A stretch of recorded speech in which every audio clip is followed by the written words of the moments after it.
Vēl viens stāsts par taisnības cīnītājiem. Arvien biežāk šos vārdus taisnības cīnītāji lieku pēdiņās. Un lūk, kāpēc. Pirms izlasu kādu saraksti, kas tapa 2024. gada rudenī, pieminēšu, ka arī man saistībā ar savu bērnu nolaupīšanu un noziegumu pret maniem bērniem un mani esmu sazinājies ar daudziem šiem taisnības cīnītājiem, ieskaitot arī ar Edgaru Medni. Kas no tā sanāca un kā tas izvērtās, spriediet, vērtējiet paši. Lasu saraksti. Sveiks, Edgar! To es viņam rakstīju šī gada, 2024. gada 22. septembrī. Te Mareks Markus. 2021. gada martā sazvanījāmies iepriekš. Saki lūdzu, vai būtu tāda iespēja brīdi aprunāties, ja iespējams drīzumā? Kad jums tas derētu? Atbilde. Sveiks, kāda tēma? Es rakstu tālāk. Saistībā ar bērnu dzīvības un veselības aizsardzību un tiesiskumu valstī. Labi, kad? Jautā Edgars. Es saku, kā būtu rītdien vai otrdien, ap pusdienlaiku vai vakarā, kad labāk? Viņš saka man, jautādams, cik mums laika vajadzēs? Es viņam atbildu, tas atkarīgs no mums pašiem. Cik varu paredzēt no savas puses apmēram 10 līdz 15 minūtes? Atbilde. Ok, ja īsi, tad šodien varam 16:30. Tad es viņam saku, zvanīju sarunātā laikā. Atbilde. Ok, kur zvanīju? Biju domājis, ka tiksimies klātienē. Tālāk viņš man nosūta kādu saiti, kas ir saistīta ar Zeltēbreju ģimenes situāciju. Es viņam saku paldies. Ja ir kāda ziņa no cietušo bērnu vecākiem, arī tā, kā ar viņiem sazināties, gaidīšu informāciju, tad pieminēšu arī kontekstu. Arī es interesējos par to, kā gan es, gan citi cilvēki Latvijā reāli var palīdzēt šai ģimenei, un ne tikai ar ziedojumiem, ne tikai ar taisnības cīnītāju rakstu dalīšanos tālāk, bet lai būtu iespēja cilvēkiem sazināties pašiem, bez starpniekiem, uzsveru, bez starpniekiem. Tālāk es viņam rakstu. Tātad šis notikums kalpo, lai parādītu, kā varmākas pielauž tos vecākus, kuriem nolaupa bērnus. Tātad arī tas nodara morālo kropļu propagandai.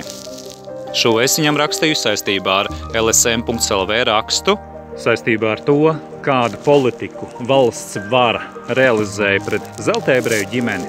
Un es turpinu. Vēl viens piemērs, kā sistēmas kaitnieciskā ārstniecība noveda pie neatgriezeniskām sekām.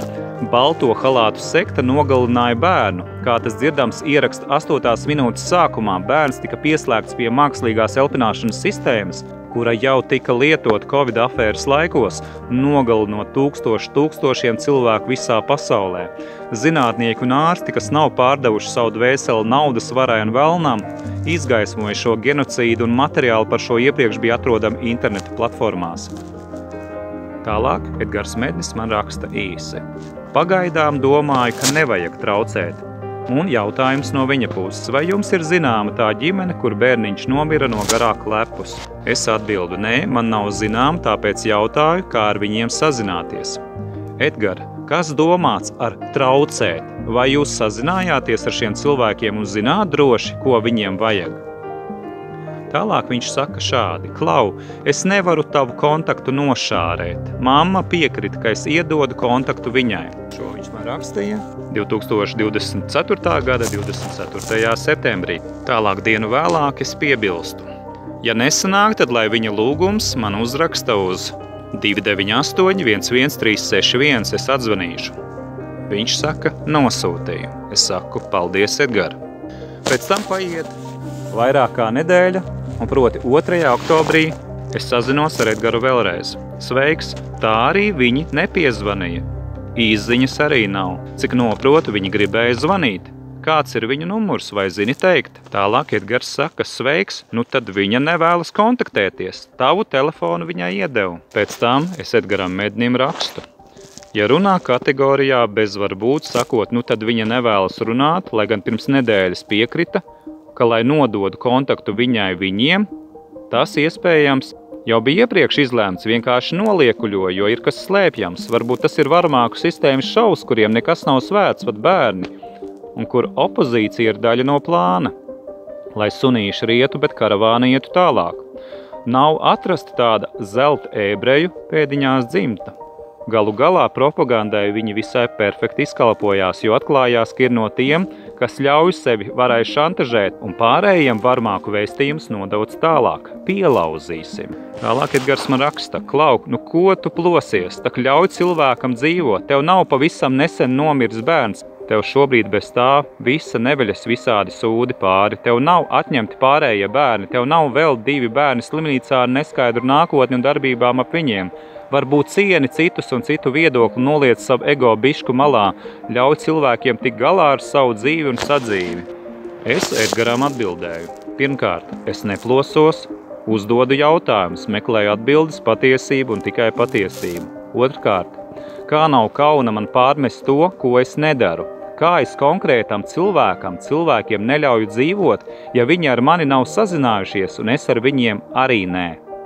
Treškārt, ko tu zini par maniem bērniem, ja pat jautājumu neesi par viņiem uzdevis? Ceturtkārt, ko tu zini par manu dzīvi runājot augstprātīgo kategorijās, citēju, tev šobrīd bez tā visa neveļas visādu sūdi pāri?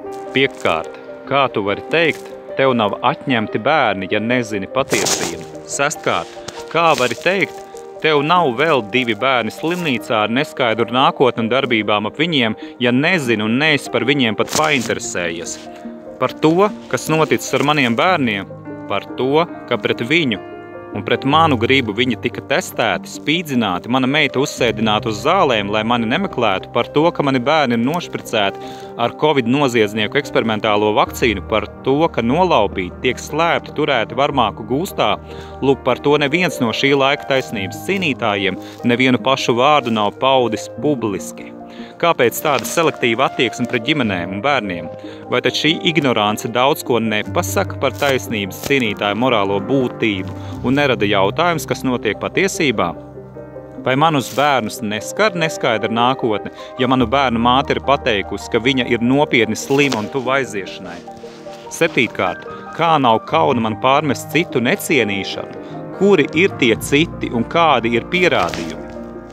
Kāds tieši viedoklis ir ticis pausts, par kuru runā Edgars Mednis un kur ir redzama problēma, kas pielīdzināma necieņai?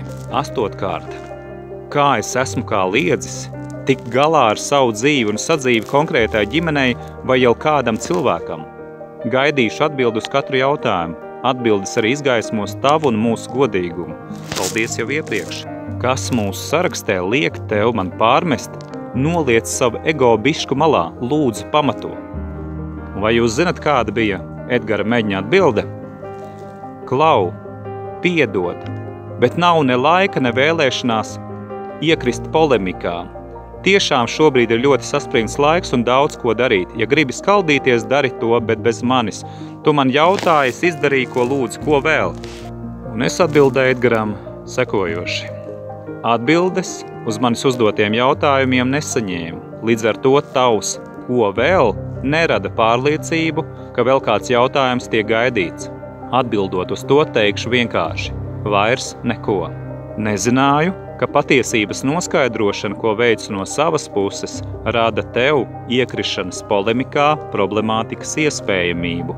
Nav skaidrs, kādos tieši uzskatos. Spriežot pēc tā, jaunais akcents skaldīties pēdiņās ir nevietā, jo jau iepriekšējā ziņā esmu skaidri sacījis, ka meklēju patiesību un tikai patiesību. Ja piedod tiek lietots izvairoties atbildēt uz jautājumiem un nav laika, tā arī ir saņemtā atbilde.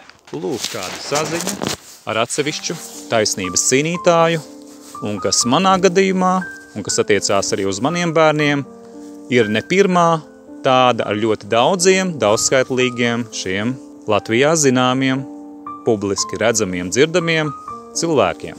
Tad kā ir ar šiem taisnības cīnītājiem, ja viņi šķiro cilvēkus kā atkritumus? Vai tad tas nav sistēmas projekts diskriminēt? Vai tad tā nav cietsirdība, noziedzīga rīcība, atstāt jau kāda cilvēka bērnus bezpalīdzīgā situācijā? Laikam jau tā arī ir, kā cilvēku pasaulē tas tiek sacīts. Ēdušais neēdušo nesaprot. Un kamēr Un lai nedod Dievs, nenotiek cilvēku dzīvē tas, kas noticis ar maniem bērniem un mani, tikmēr arī daudzi netver to. Kā tas ir, kad bērni nolaupīti un kad ir izpostīta iespēja pat sazināties ar bērniem, kurus tu mīlēji, mīli un kuri mīl tevi. Domājiet, cilvēki, domājiet. Domājiet paši.